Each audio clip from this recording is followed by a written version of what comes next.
everyone is doing well today. So today I'm going to be sharing with you a haul that I recently did from Pottery Barn, CB2 and Homegoods. Yes, I picked up a little bit of fall decor. Now, I'm not really a pumpkin type of person. I really don't decorate for the fall, quote unquote. I just like to shop and decorate, period. But I did pick up some pumpkins this time, and I did do a little bit of decorating. So it's better to just show you instead of tell you.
So let's start off with this beautiful dough bowl that I got from Pottery Barn. And don't you just love it? I love the vintage look of it. It is super huge, guys. Super huge. Coming a little closer. And then the flicker candles I got from Tuesday morning. Here they are. And the little candles I got from Dollar Tree. So yeah, I love this bowl. I love the vintage look, the cracks in it and all. And I got a little discount for it being so cracked. But this is from Pottery Barn and I paid $150 for it. So it's originally $200 and I got it for $150. And then the candles was, like I said, Dollar Tree, so $1. And then a set of these flicker candles were $18.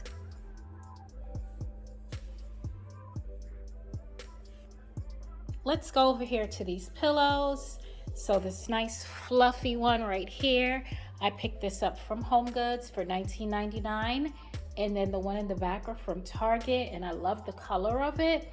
Can't really see the color really good on camera, but it gives off this little bit of amberish color, and it's like a beigey amber color, so it went really well for the fall.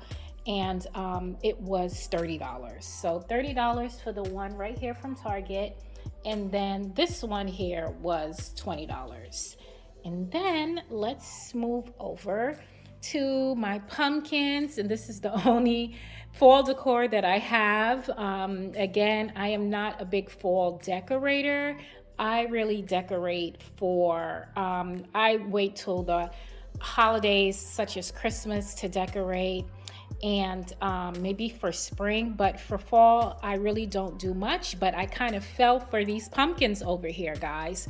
So let's start with this big one in the middle. I got from HomeGoods and it was $40. And then these little ones here and that one there, the creamish white one, vintage looking white one, I got from HomeGoods as well. This one was $5.99 and the bigger one there was $19.99. And then this one, little one right there, I got for $1 from Dollar Tree. And that fabric one over there, burlap, it was $1 as well. The wood one here with the gold was $12.99. And then that one over there, right here, you can see it there, was $20 from HomeGoods. And then these candles I got from Ross for $7.99, the incense clove. And then this one right here was $1 from Dollar General. And that is what I did for the fall. So then this throw right here I got from Target, and it is Threshold, really nice, for $24.99. It could have been cheaper. With your coupons and your red card, you can get it different prices, but it came from Target. Nice, really love it. It's nice and thick and great for the fall. Okay guys, so I like to save my money for the bigger pieces because I know I like to bring in bigger pieces in my home for the fall and, you know, for the winter holidays. So I picked up this chair, actually 2 of these, and I got them at a really good discount. I got them for $1.99 a piece, and they're originally $3.50 at HomeGoods. And they had some flaws with it. So, you know, I spoke to the manager and he was nice enough to give me a discount. You can see the other one there, and the really cool chair, 2 chairs that I got, and I really like them. So then I got this really great vase. You can see it here from HomeGoods. Really nice piece. And this was, how much was this vase? $24.99. There's a smaller one to it, so I have to go on a hunt for it. So yeah, I really like it. And I just put it next to this bowl here. You've seen this in my last haul that I got from HomeGoods, but this vase right here is really up my alley. It goes really nice with the 2 chairs that I just showed you guys. These 3 planters from CB2, and they were only $15, guys. Really good score at CB2. And they come in 3 different sizes, and I don't plan to keep them right here, but they look good right now. So I just styled them here for you guys. And I plan to put plants in them. So of course I'm always doing updated home tours. So yeah, you'll see what I do with it soon.